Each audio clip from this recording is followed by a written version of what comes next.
Students, स्वागत है आपका फिर से एक बार ब्रेनियक एजुकेशन फिज़िक्स चैनल में। और अब हम आपके जो नेक्स्ट सैम्पल पेपर है उसका नेक्स्ट पार्ट हम जो यहाँ सॉल्व करेंगे। प्रीवियस वीडियो में हमने क्वेश्चन नंबर 8 तक सॉल्व किया था। इस वीडियो में हम उससे आगे क्वेश्चन सॉल्व करेंगे। तो बिना देरी किए चलिए शुरू करते हैं। तो क्वेश्चन नंबर 9 पर हम यहाँ पर डिस्कस करेंगे और क्वेश्चन नंबर 9 हमारा वर्क डन से रिलेटेड है। तो इसमें ये बोला है कि 3 चार्ज 1, 2 और 3 माइक्रोकूलम को इक्विलेटरल ट्रायंगल जिसकी साइड 1 मीटर है उसके वर्टिसेस पर रखा गया है। एंड देन हम उनको काफ़ी क्लोज लाते हैं एक दूसरे के 0.5 मीटर तक। तो हमें कितना वर्क करना पड़ेगा? तो यहाँ पर इस क्वेश्चन को ज़रा समझें। इसने ये बोला है कि एक ट्रायंगल है इस तरह से। तो इस ट्रायंगल के जो डिस्टेंस है यहाँ 1 मीटर है, 1 मीटर है। और यहाँ हमने 1, 2 और 3 माइक्रोकूलम चार्ज रखा है। अगर हम इसी सीरीज़ में इसको और करीब लाएं और एक 0.5 मीटर का ट्रायंगल बना दें, 1, 2 और 3, तो यहाँ पर हमारा वर्क डन जो है इस चार्ज को इसके इतना क्लोज लाने में कितना होगा। तो सबसे पहले हम यहाँ W निकाल लेते हैं। इसको हम WA बोलेंगे और इसको हम WB बोलेंगे। तो WA हम निकालेंगे तो WA कितना होगा? WA होगा W1 plus W2 plus W3। और ये 1, 2, 3 क्या है? पहले चार्ज को लाने में किया गया वर्क, दूसरे चार्ज को लाने में किया गया वर्क और तीसरे चार्ज को लाने में किया गया वर्क। तो हमें पता है वर्क डन के लिए फॉर्मूला क्या होता है? K, जहाँ पर K है जो वो हमारा 1/4 पाई एप्सिलॉन नॉट है, Q1 Q2 अपॉन R। ठीक है। तो जब हम पहले चार्ज को लेके आए तो हमारा Q1 0 होगा। यहाँ पर हम इस चार्ज को लेके आए हैं तो हमारे लिए W1 तो 0 होगा। ठीक है, तो चलिए इसे निकाल देते हैं। ठीक है, तो जो W1 है वो हमारा कितना हो जाएगा? 0। सेम ऐसे ही W2 जब हम ये दूसरे नंबर का चार्ज यहाँ लेके आए हैं तो हमारे फर्स्ट के पोटेंशियल फील्ड में लाएंगे तो कितना होगा यहाँ का पोटेंशियल फील्ड? तो K Q1 कितना है? इंटू 1 इंटू 10 की पावर -6 इंटू 2 इंटू 10 की पावर -6 अपॉन 1। ठीक है। क्योंकि मैं यहाँ फॉर्मूला लिख दिया था आपको वर्क डन का कितना होगा, K Q1 Q2 upon R, इतना वर्क डन होता है। ठीक है, तो हमारा जो R है यहाँ कितना है? 1 है। तो जो हमारा W2 हो जाएगा वो कितना हो जाएगा? 2K इंटू 10 की पावर -12। सेम इसी तरह से W3 जो होगा उसके लिए, W3 के लिए हमारा जो वर्क डन है वो इसके 1 के लिए भी होगा और 2 के लिए भी होगा। तो ये कितना हो जाएगा जब 1 के लिए निकालेंगे, यानी कि 3K इंटू 10 की power -12 plus 3 into 2 6K into 10 की पावर -12। अब क्योंकि इनके नीचे 1 तो है ही तो 1 तो 1 ही रहेगा, तो इसीलिए हमने इसको नीचे डिनोमिनेटर में कुछ लिखा नहीं है। तो जो WA होगा वो कितना होगा? नेट, यानी 2K plus 3K plus 6K into 10 की पावर -12 सबसे कॉमन हो जाएगा। तो ये हो जाएगा 11K इंटू 10 की पावर -12। तो WA इज इक्वल टू हम K की वैल्यू रख देंगे 9 इंटू 10 की पावर 9। तो ये हो जाएगा 11 इंटू 9 इंटू 10 की पावर -12 प्लस 9। तो ये हो जाएगा 99 इंटू 10 की पावर -3। तो ये WA आया। नया सेम W2 जब WB निकालेंगे तो हमारे लिए जो इस सब कुछ सेम रहने वाला है, बस जो वैल्यू चेंज होगी वो किसकी चेंज होगी? ये जो 1 है ये कितना हो जाएगा? 0.5। तो इसीलिए जब हम WB निकालेंगे तो ये भी W1 plus W2 plus W3 होगा। तो सेम इसी के लिए भी W1 हमारा कितना हो जाएगा? 0। W2 हमारा कितना हो जाएगा? 2K इंटू 10 की पावर -12 अपॉन 0.5। एंड W3 हमारा कितना हो जाएगा? 3K इंटू 10 की power -12 upon 0.5 plus 6K into 10 की पावर -12 अपॉन 0.5। तो यहाँ WB जब हम निकालेंगे तो इसमें से 10 की पावर -12 अपॉन 0.5 हमने कॉमन ले लिया, तो ये हमारा हो गया 2k plus 3k plus 6k। तो ये हो गया वही 11k इंटू 10⁻12 अपॉन 0.5। तो ये इसको हम लिख देंगे 99 इंटू 10⁻³ अपॉन 0.5। ठीक है, तो यहाँ पर हम इसको क्या लिख सकते हैं, तो जो नेट वर्क डन होगा, नेट वर्क डन वो कितना होगा हमारा, यहाँ पर निकाल लेते हैं, WB माइनस WA। तो WB माइनस WA जब हम करेंगे तो ये हमारा हो जाएगा 99 इंटू 10⁻³ अपॉन 0.5 माइनस 99 इंटू 10⁻³। तो क्योंकि WA तो हमारा इतना ही आया है, WA तो हमारा ये है और ये WB है, तो ये वैल्यू हमने यहाँ रखी। तो जो हमारा WB माइनस WA आएगा वो कितना आएगा, 99 इंटू 10⁻³ हम कॉमन ले लेते हैं यहाँ से, और हमारा यहाँ पे बचेगा 2 माइनस 1, क्योंकि 0.5 1 अपॉन 0.5 को हम 2 लिख सकते हैं, 0.5 को। ठीक है, तो 2 माइनस 1 तो कितना आ जाएगा, 99 इंटू 10⁻³ तो इसको हम लिख सकते हैं 0.099, और इसको अगर हम यहाँ पर राउंड ऑफ करें तो इसके कितना लिखते हैं, 0.01 जूल। तो जो WB माइनस WA इसको वर्क डन जो आएगा वो हमारा कितना आएगा, 0.01 जूल। तो इसमें हमारा option A is the correct option. All right,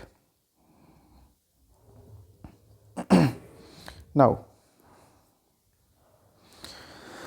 आगे हम क्वेश्चन नंबर 10 को देखते हैं। इसमें बोला गया है the intensity ratio of the maxima and minima of an interference pattern produced by two coherent source of light is 4:1।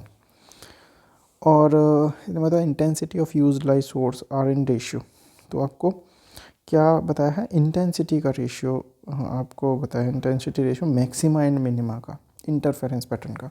तो देखिए, अगर हम ये कहें कि यहाँ पर दो लाइट हैं जिनमें इंटरफेरेंस हो रहा है और दो लाइट से मैक्सिमा और मिनिमा बन रहा है, तो मैक्सिमम कंडीशन क्या होगी, अगर पहली लाइट के लिए एम्पलीट्यूड A है, दूसरी लाइट के लिए B है, तो A प्लस B, और मिनिमम में क्या होगा, A माइनस B, दोनों की इंटेंसिटी घट जाती हैं। ओके, अब हमें पता है कि जो इंटेंसिटी होती है, intensity I is equal to क्या होता है, KA², where A is the amplitude, A क्या होता है हमारा एम्पलीट्यूड, और K जो है वो हमारा कांस्टेंट है। तो यहाँ पर अगर हमें इंटेंसिटी का रेशियो दिया गया है, ठीक है, तो हमें यूज्ड लाइट की इंटेंसिटी का रेशियो पूछा गया है, मैक्सिमम मिनिमा का दिया गया है, तो हमें I1 अपॉन I2 अगर हम कहें, जहाँ I1 हमारा मैक्सिमा है, तो ये हो जाएगा A प्लस B का square upon A minus B, minima के लिए माइनस हो जाएगा का स्क्वायर। तो ये हमें कितना दिया गया है, I1 अपॉन I2 हमें 4:1 दिया गया है, तो 4/1 किसके बराबर होगा, A प्लस B का square upon A minus B के स्क्वायर के। तो यहाँ हम लिख सकते हैं A plus B upon A minus B is equal to 2/1, क्योंकि अगर हम इसका स्क्वायर इधर कर दे तो रूट हो जाएगा। तो इसका ये कितना हो जाएगा, A plus B is equal to 2A minus 2B, और जब हम इसे सॉल्व करेंगे तो ये हो जाएगा, ये इधर आके माइनस हो जाएगा, 2B इधर जाके जुड़ जाएगा, तो ये हो जाएगा 2A minus A is equal to B plus 2B, तो ये हो जाएगा A is equal to 3B।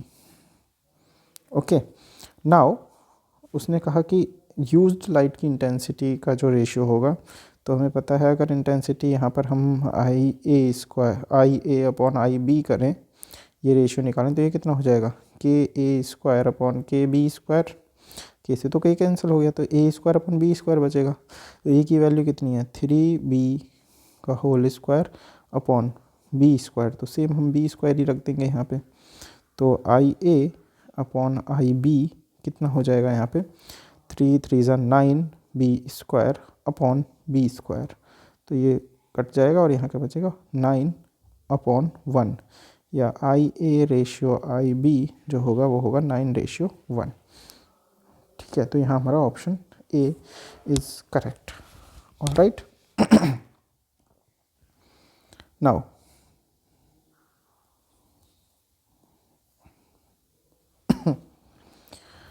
Next question में उसने बोला है diamond is very hard because high melting point, it has large cohesive energy and then इसने कहा इट इज़ कोवेलेंट सॉलिड या insoluble in all solvent.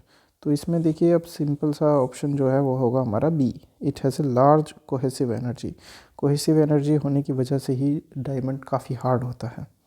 Alright, now next question हमारा question number 12, जिसमें ये बोल रहा है if two charges plus Q and plus 4q are separated by a distance t and a third charge q is placed on the line joining the above two charges such that all the charges are in equilibrium, the magnitude, sign and position of the charge q is।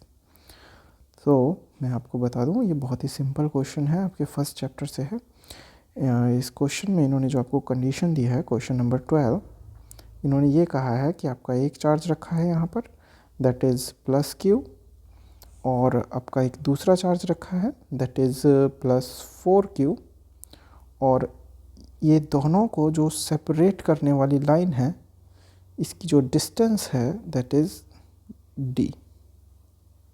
Alright, ये d distance पर हैं दोनों एक दूसरे से। अब इन्होंने ये कहा कि इस लाइन के बीच में हमने कहीं पर एक q चार्ज रखा है, तो ये बता दीजिए कि q चार्ज की वैल्यू क्या होगी और किस दूरी पे हम उसे रखेंगे कि पूरा का पूरा जो सिस्टम है वो इक्विलिब्रियम में रहे। ओके, तो हमने कहा कि सपोज़ करिए हमने इस q चार्ज को यहाँ रख लिया बीच में। ऑलराइट, और अगर इस पूरे की जो डिस्टेंस है d है, हमें पता है कि यहाँ से लेके ये डिस्टेंस कितनी है हमारी टोटल d है, तो हम ये मान लेते हैं कि फर्स्ट से q को हमने x डिस्टेंस पे रखा, तो सेकंड से कितना हो जाएगा d माइनस एक्स। ओके, तो सबसे पहले ये निकालते हैं कि इक्विलिब्रियम में रहने के लिए कितना यहाँ पर किस डिस्टेंस पे रखा होगा ये सिस्टम। तो सिंपल है कि कितना यहाँ पर चार्ज को हम रखें और कितनी दूरी पर हमने इसको रखा है। ठीक है, तो इसके लिए हम ये कहेंगे जितना फोर्स Q इस कैपिटल Q पर लगाएगा इतना ही फोर्स हमारा दूसरा वाला पॉइंट भी इस पर लगाएगा, दूसरे वाला जो 4q चार्जेस है। तो ठीक है, तो देख लेते हैं। तो हमने कहा ये अगर हम इसको जितना फोर्स हम इसको नेगेटिव लगा देते हैं यहाँ पर कि जितना ये इसको इधर की तरफ खींचेगा इतना ही ये इसको अपनी तरफ खींचेगा। जब ऐसा होगा तो सिस्टम हमारा इक्विलिब्रियम में तो है ही है। ठीक है, तो ये चार्ज कहीं नहीं जाएगा बीच वाला, तो देख लेते हैं। तो ये इस पर कितना फोर्स लगाएगा, यहाँ हमने लिखा के Q capital Q upon r square, तो यहाँ डिस्टेंस कितनी है हमारी x square is equal to k into q into 4q upon d minus x square. Alright, तो यहाँ पर हम जब वैल्यू रखेंगे तो ये हो जाएगा K Q upon x square is equal to 4k capital Q upon d minus x का होल स्क्वायर। तो k capital Q small q ये तो कट जाएंगे, तो हमारा बचेगा d माइनस एक्स का whole square is equal to 4x square, या हम इसे लिख सकते हैं d minus x is equal to 2x, इसका रूट कर देंगे इधर से। ठीक है, तो ये हो जाएगा 3x is equal to d, then x is equal to हो जाएगा d/3। तो हमें ये जो डिस्टेंस मिली यहाँ से x, ये कितनी मिली d/3, तो ये d/3 हो जाएगा, और ये भी कितना हो जाएगा 3d/3 2d/3। ठीक है, तो हमें यहाँ से x तो d/3 ही हम इसको ले लेंगे। अब बात करेंगे कि कैपिटल Q की वैल्यू कितनी होगी। तो कैपिटल Q की जो वैल्यू हम निकालेंगे तो सीधा सा एक इसमें सिस्टम है कि सपोज़ करें कि हम मान लें कि कैपिटल Q यहाँ था ही नहीं। अगर हम 1 मिनट के लिए मान लें कि कैपिटल Q यहाँ है नहीं, तो ये जो 4q है ये इस Q को रिपेल कर रहा होगा यहाँ। तो जितने फोर्स से ये रिपेल करेगा, अगर हम यहाँ Q रखते हैं तो इतना ही फोर्स Q इस पर अंदर की तरफ लगाएगा। अगर ऐसा लगा देता है हमारा क्यू अंदर की तरफ इतना चार्ज, तो हम ये कहेंगे कि ये सिस्टम को कैसा रखेगा, इक्विलिब्रियम में। तो हम इसको बराबर कर देते हैं, यानी कि K into q into 4Q upon D square. ये जितना फोर्स इस पे लगा रहा है इतना ही Q into Q upon D upon 3 का स्क्वायर, इतना ही हमारा Q अंदर की तरफ अगर फोर्स लगा दे या दोनों बराबर हो जाएं तो हमारा सिस्टम कैसा रहेगा, इक्विलिब्रियम में रहेगा। यानी कि जितना ये इसको रिपेल कर रहा है इतनी फोर्स से ये कैपिटल Q इसको अट्रैक्ट कर ले, तो हमारा पूरा का पूरा सिस्टम जो है कैसा रहेगा, इक्विलिब्रियम में। तो इसको सॉल्व कर लेते हैं यहाँ पे। तो ये कितना हो जाएगा, 4KQ square upon D square is equal to, ये d/3 का स्क्वायर करेंगे तो हो जाएगा 9KQ small q upon D square, D square से डी स्क्वायर कैंसिल, k से k कैंसिल हो जाएगा और q से q स्क्वायर ही कैंसिल हो जाएगा। तो q इज इक्वल टू हमारे पास क्या बचेगा, 4Q अपॉन 9, 4Q अपॉन 9 और ये माइनस साइन होगा तो हमारे पास 4Q अपॉन 9 और d/3। तो हमारे पास जो ऑप्शन है ए, इसमें ऑप्शन ए सही होगा। हमारे लिए डिस्टेंस d/3 आई और चार्ज की वैल्यू कितनी, 4Q अपॉन 9। ऑल राइट, तो आई होप आपको ये समझ में आया होगा। चलिए नेक्स्ट क्वेश्चन पे चलते हैं। नेक्स्ट क्वेश्चन ये बोल रहा है, एक इलेक्ट्रोमैग्नेटिक प्लेन वेव है नॉन मैग्नेटिक डाइलेक्ट्रिक मीडियम में, जो कि नॉन मैग्नेटिक मीडियम है, इतना उसको दिया गया है, ठीक है।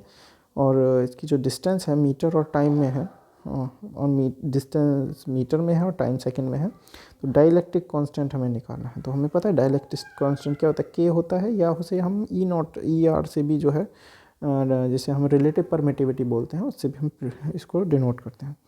तो हमें जो गिवन वैल्यू है वो हमें कितना दिया है, हमें दिया है क्वेश्चन नंबर 13 में E vector is equal to E0 4 into 10 की पावर -7x - 50t।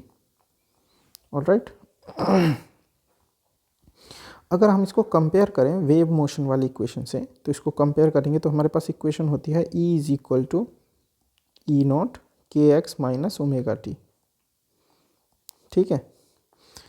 तो यहाँ पर अगर हम इसको कंपेयर कर रहे हैं तो हमारे पास जो के एक्स आया, यानी कि के की जो वैल्यू आई वो आई 4 इंटू 10 की पावर -7, और जो ओमेगा की वैल्यू आई वो आई 50 रेडियन पर सेकेंड। ऑल राइट, ये हमारी वैल्यू यहाँ पर आई। अच्छा, अब हमें पता है कि वेलोसिटी जो होती है वेव की वो कितनी होती है। तो हमारे पास एक रिलेशन है, हमें पता है कि K x is equal to omega T होता है। तो अगर हम इसे x अपॉन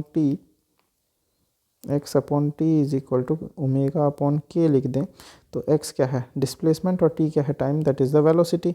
तो हम ये देखेंगे कि v इज इक्वल टू हमें क्या मिलता है, ओमेगा अपॉन के। तो इस फॉर्मूला से हम यहाँ पे वेलोसिटी v निकालेंगे। तो v हो जाएगा ओमेगा कितना दिया है 50 और अपॉन के कितना दिया है 4 इंटू 10 की पावर -7। तो ये हो जाएगा हमारा 12.5 या 1.25 इंटू 10 की पावर 8 मीटर पर सेकेंड। तो इतना हमारा वेलोसिटी आ गई। ओके, क्योंकि हमारा नॉन मैग्नेटिक जो डाइलेक्ट्रिक मीडियम है, तो हमें पता है मीडियम हमारा दूसरा है, तो मीडियम में हमें ये वेलोसिटी मिली। तो इस मीडियम का जो रिफ्रैक्टिव इंडेक्स होगा, तो म्यू इज इक्वल टू कितना होता है हमें पता है, velocity in vacuum upon velocity in medium. तो वेलोसिटी इन वैक्यूम कितना होता है 3 into 10 to the power 8 upon V कितना 1.25 इंटू 10 की पावर 8। तो हमें यहाँ जो रिफ्रैक्टिव इंडेक्स मिला दैट इज़ 2.4। ओके, अब हमें पता है कि जो हम वेलोसिटी ऑफ लाइट निकालते हैं c, वो क्या होता है 1/√में μ0 E0। अच्छा, अगर हम किसी मीडियम में वेलोसिटी निकालें v, तो ये कितना हो जाएगा 1/√में μm em, और इसको हम लिख सकते हैं v is equal to 1/μ0 μr E0 ER, ठीक है। क्योंकि म्यू एम को हम क्या लिख सकते हैं, म्यू नॉट म्यू आर, और ई नॉट ई आर, इस तरह से ई एम को लिख सकते हैं। तो हम यहाँ देखेंगे हो जाएगा 1 अंडर रूट में म्यू नॉट ई नॉट को हम अलग लिख लेंगे, और ई नॉट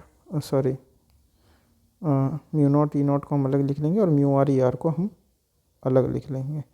अच्छा, तो जो ये है हमारा 1/म्यू नॉट ई नॉट, ये सी के बराबर है अपॉन, और ये म्यू आर ई आर जो है ये हमारा किसके बराबर है, रिफ्रैक्टिव इंडेक्स के, म्यू के।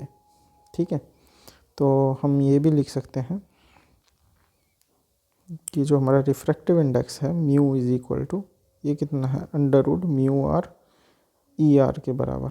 अच्छा, मैं आपको बता दूं कि ये म्यू और ये म्यू में फ़र्क है। ये तो रिफ्रैक्टिव इंडेक्स है म्यू, और ये जो है ये हमारा परमिटिविटी है। हालांकि आप इसको यहाँ एन से भी रिप्रेजेंट कर सकते हो, बट मैंने किया ही नहीं है तो कोई इशू नहीं है, आप लोग समझ लीजिए यहाँ पे थोड़ा सा। तो हम यहाँ लिख सकते हैं mu square is equal to mu R E R. ठीक है, और हमें यहाँ पर क्या निकालना है, यहाँ पर हमें क्योंकि नॉन डाइलेक्ट्रिक मीडियम है, नॉन मैग्नेटिक डाइलेक्ट्रिक मीडियम है, तो मीडियम हमारा नॉन मैग्नेटिक है, मीडियम नॉन मैग्नेटिक है। सो जो म्यू आर है वो कितना हो जाएगा 1, so mu square is equal to हो जाएगा ई आर। ठीक है, और E R is equal to हम जब निकालेंगे क्या रखेंगे 2.4 का स्क्वायर, और ये कितना जाएगा 5.76, इसको हम 5.8 भी लिख सकते हैं। तो इसमें हमारा ऑप्शन बी इज़ करेक्ट।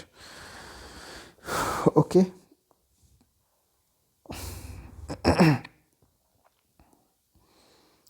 ठीक है।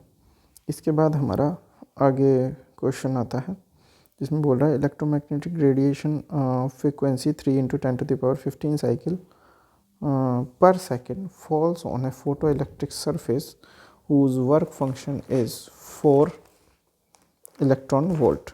ठीक है, find out the maximum velocity of photoelectrons emitted by the surface.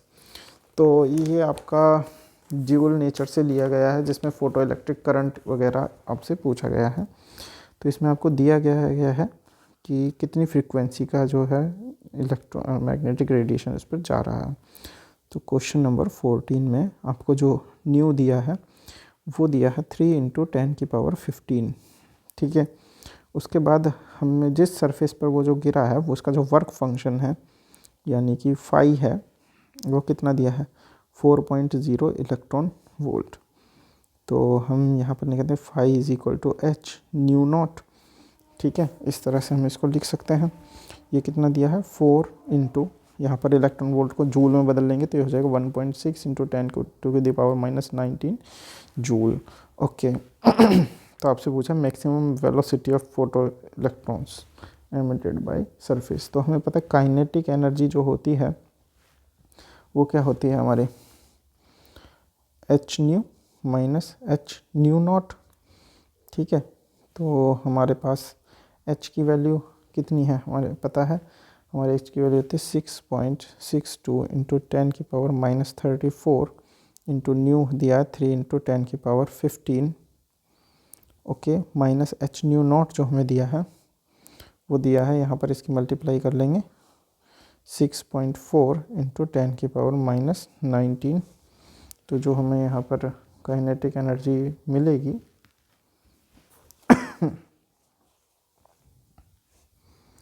इसको निकाल लेंगे। यहाँ पर इसको सॉल्व कर लेते हैं। तो काइनेटिक एनर्जी हमारी आएगी 6.62 × 3। अगर हम यहाँ करें तो मैं इसको कैलकुलेटर से निकाल लेता हूँ। 6.63 × 3 हमारा होगा 19.89, या इसको हम 9 भी लिख सकते हैं, इंटू 10⁻⁻34 + 15 कितना होगा -19। -19 -6.4 इंटू 10 की पावर -19, तो इसको हम लिख सकते हैं 19.9 -6.4 इंटू 10 की पावर -19, तो 19.9 -6.4, तो ये हमारा काइनेटिक एनर्जी जो है वो आ गया 13.5 इंटू 10 की पावर -19 जूल।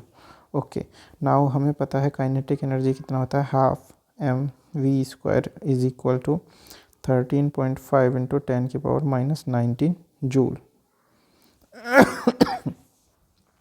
ओके, तो यहाँ पर जब हम इसको सॉल्व करेंगे तो हमारे पास v² इज इक्वल टू हो जाएगा 2 इंटू 13.5 इंटू 10 की पावर -19 अपॉन में m कितना होता है इलेक्ट्रॉन के लिए 9.1 इंटू 10 की पावर -31।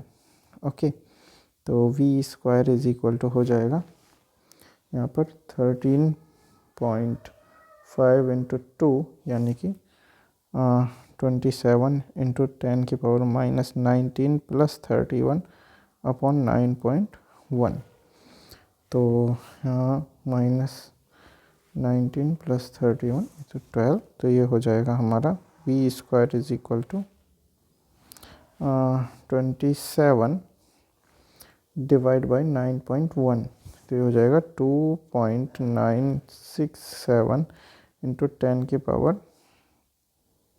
12। ओके, तो v इज इक्वल टू हो जाएगा अंडर रूट में 2967 इंटू 10 की पावर 2.967 इंटू 10 की पावर 12, तो यहाँ रूट निकाल लेंगे 2.967 का, ये कितना आ जाएगा 1.72 इंटू 10 की पावर 6। ओके, तो यहाँ पर अगर हम ऑप्शन को देखें तो हमें यहाँ पर जो ऑप्शन नंबर सी है ये हमारा करेक्ट ऑप्शन है, इतने मीटर पर सेकेंड ये हमारी वेलोसिटी आएगी। All right, now question number 15 की बात करते हैं हम।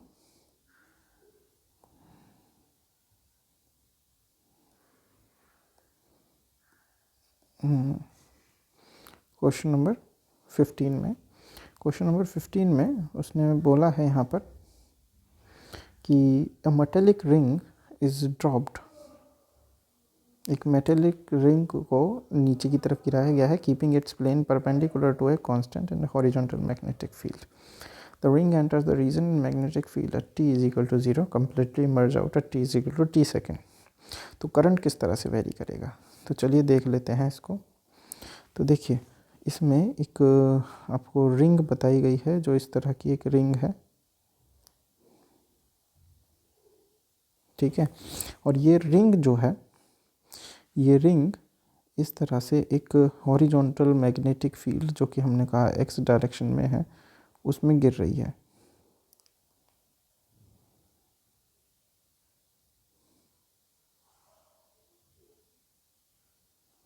इस रिंग इस मैग्नेटिक फील्ड में बाहर की तरफ गिर रही है। तो जब मैग्नेटिक फील्ड में बाहर की तरफ नीचे की तरफ गिरेगी, तो देखिए हमने पढ़ा है कि जब भी कोई रिंग जो है मेटल की जो रिंग है, अगर उससे कुछ फ्लक्स चेंज होता है उसमें, तो वहाँ करंट इंड्यूस्ड होता है।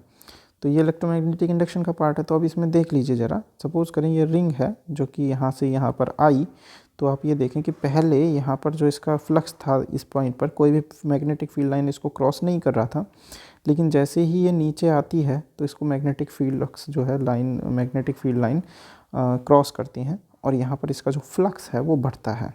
तो जब फ्लक्स बढ़ेगा यहाँ पर, तो इसका जो करंट है, करंट की वैल्यू भी इसमें बढ़ेगी। उसके बाद जैसे ही ये जो मैग्नेटिक फील्ड है में पूरी तरह से एंटर करेगी, यहाँ पर जब गिरेगी तो इसका जो कोई फ्लक्स में कोई चेंज नहीं होगा। तो जब तक ये फ्लक्स यहाँ पर रहेगी, मैग्नेटिक फील्ड में रहेगी, तब तक फ्लक्स में कोई चेंज नहीं होगा। उसके बाद जैसे जैसे ये नीचे फिर और आएगी तो फ्लक्स धीरे धीरे डाउन होगा, तो भी हमारा मैग्नेटिक यहाँ पे जो करंट है वो हमें करंट दिखाई देगा, बट करंट हमारा अपोजिट डायरेक्शन में होगा। तो इसके लिए देख लेते हैं। तो जब यहाँ से ये फील्ड लाइन में जैसे ही एंट्री की तो हम ये देखते हैं कि करंट यहाँ पर इसका यहाँ पर करंट इसका मैक्सिमम से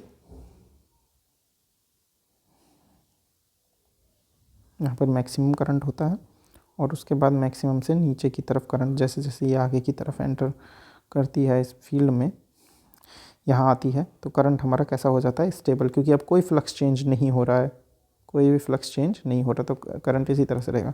उसके बाद जैसे ही ये फील्ड में से नीचे की तरफ जाती है तो फ्लक्स चेंज होना शुरू होता है और करंट भी यहाँ पर वेरी करता है। तो करंट यहाँ पर कैसा आएगा, यहाँ भी करंट मैक्सिमम होगा।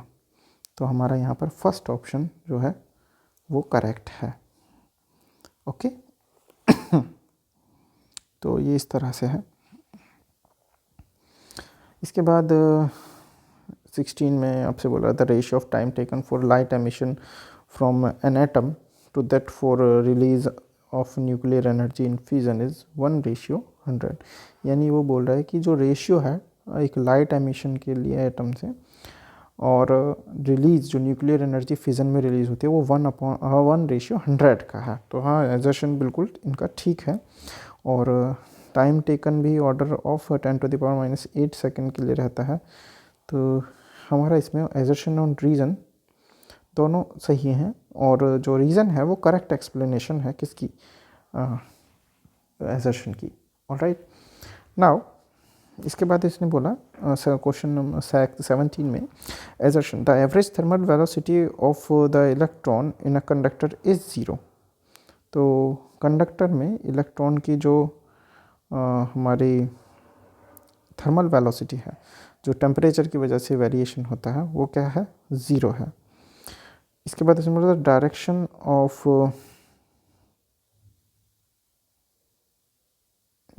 Of motion of electron is randomly oriented.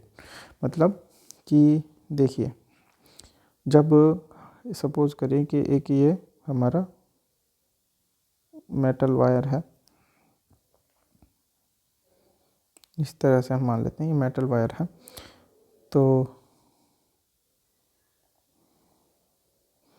इसमें जो इलेक्ट्रॉन हमारे फ्लो कर रहे हैं थर्मल वेलोसिटी की वजह से वो इधर उधर ही रैंडम होते हैं। इसी वजह से हमारी जो थर्मल वेलोसिटी है वो कैसी होती है, वो हमारी 0 होती है, क्योंकि हम जो एवरेज वेलोसिटी लेते हैं v1 + v2 + v3 + vn upon n वो 0 हो जाता है, क्योंकि कुछ इलेक्ट्रॉन इधर जा रहे हैं, कुछ अपोजिट जा रहे हैं, तो अपोजिट वाले माइनस में लिए जाएंगे। तो इसमें हमारा एजर्शन भी ठीक है और रीज़न भी ठीक है, और जो रीज़न है वो हमारी करेक्ट एक्सप्लेनेशन है। तो इसीलिए इसमें हमारा यहाँ पर ए ऑप्शन ठीक होगा। सेम क्वेश्चन नंबर 18 में इन्होंने बोला है यहाँ पर कि the bar magnet falling vertically along the axis of horizontal coil. तो यहाँ एक हॉरिजॉन्टल कॉइल है, इस तरह से एक हॉरिजॉन्टल कॉइल है और इस पर वर्टिकल ही ये नीचे की तरफ गिर रहा है। तो हम यहाँ देख सकते हैं यहाँ नॉर्थ पोल है मैग्नेट का, और जब नॉर्थ पोल यहाँ पर नीचे की तरफ यहाँ गिर रहा है तो यहाँ पर एक मैग्नेटिक फील्ड डेवलप होगा, यहाँ पर एक करंट डेवलप होगा, और करंट इस तरह से डेवलप होगा कि लेंज लॉ के अकॉर्डिंग ये अपने ही जनरेटिंग कॉज को क्या करता है, अपोज करता है। तो अगर यहाँ नॉर्थ है तो यहाँ ऊपर की तरफ क्या क्रिएट हो जाएगा, यहाँ पर भी नॉर्थ क्रिएट होगा, ताकि ये इसको अपोज करेगा मैग्नेट को, और क्योंकि ये इसे अपोज करेगा तो जो इसकी जो एक्सेलरेशन है वो लेस देन तो जी होगा ही, ठीक है, वो लेस देन होगा जी डैश जो है इसका एक्सेलरेशन। तो हमारा एजर्शन बिल्कुल ठीक है कि जब इस तरह से वो गिरेगा तो उसका जो एक्सेलरेशन है वो लेस देन जी होगा, ठीक है। नाउ रीज़न में वो कह रहा है क्लॉकवाइज करंट इंड्यूस्ड होगा कॉइल में। तो अगर हमारा ऊपर नॉर्थ बन रहा है तो हमारा एंटी क्लॉकवाइज यहाँ पर होना चाहिए, क्लॉकवाइज नहीं होना चाहिए, क्योंकि नॉर्थ जो बनता है तो वो एंटी क्लॉकवाइज से बनता है, क्लॉकवाइज से नहीं बनता। तो ठीक है, तो हमारा एजर्शन सही है बट रीज़न जो है वो फॉल्स है। तो इसमें क्या आएगा, A is true but R is false. Okay, ठीक है। तो आज की वीडियो में इतना ही गाइज। इसके बाद नेक्स्ट वीडियो हम लेके आएंगे, उसमें आगे के क्वेश्चंस भी हम सॉल्व करेंगे। तो अपने 12th के फिज़िक्स की एग्ज़ाम प्रिपरेशन के लिए आप हमारे साथ बने रहें। आपका कोई भी अगर डाउट है, कुछ भी है, आप हमें कमेंट के माध्यम से पूछ सकते हैं। Thank you guys.